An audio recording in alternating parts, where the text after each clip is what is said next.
Hey everybody, Peter Zeihan here coming to you from Colorado. It's the 24th of June, and as we've been discussing on and off for the last couple of weeks, the Ukrainians are hoping to take out as much of the Russian air defense network as possible before they get F-16 and Mirage fighter jets over the summer. The idea is if they can establish local air superiority, even if just for an hour at a time, then ground forces can then advance without fear of massive artillery barrages hitting them, and that helps them clear out, say, minefields and actually penetrate into Russian lines. Anyway, over the weekend, we had a significant, the largest rocket attack I've seen yet from Ukraine into occupied Crimea.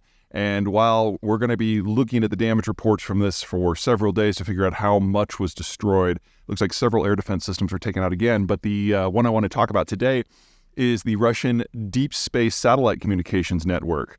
You use a deep space system to basically keep track of all your satellites in orbit and communicate among them and to the ground. And since satellites typically are, you need several of these stations around the world in order to provide good coverage. Now, the Russians have never had that because the Russians have never had a series of allies that they can trust on a global basis. So they have 4 of these networks within the Russian Federation, and that's it. And apparently, one of them was completely destroyed within the last 36 hours. This has 3 implications. Number one, it pretty much is the end of the Russian civilian space program. It was already floundering, wasn't economically viable, especially with the advent of SpaceX, because the Russians used to use their old ICBMs as launch vehicles. Basically, you use one of them, and then it's gone, and then you use another one, and you keep doing it until they're all gone, and well, they're all gone now, unless they actually want to go into their active reserve. They were using the ones that were decommissioned after the end of the Cold War. So they're no longer cost-effective at all, and now they can't even keep track of things as they orbit the planet. Second, military satellites. Most military satellites, like most civilian satellites, are whipping around the planet, and now the Russians have lost 1/4 of what was left of their capacity to track and communicate with them.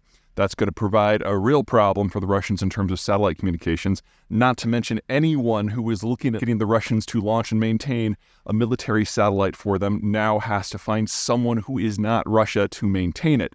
And if your goal was to get away from the United States, there just aren't a lot of options here because the Chinese don't have a good network for this either. So basically you're down to Europe with the Airbus consortium it needs, or the United States.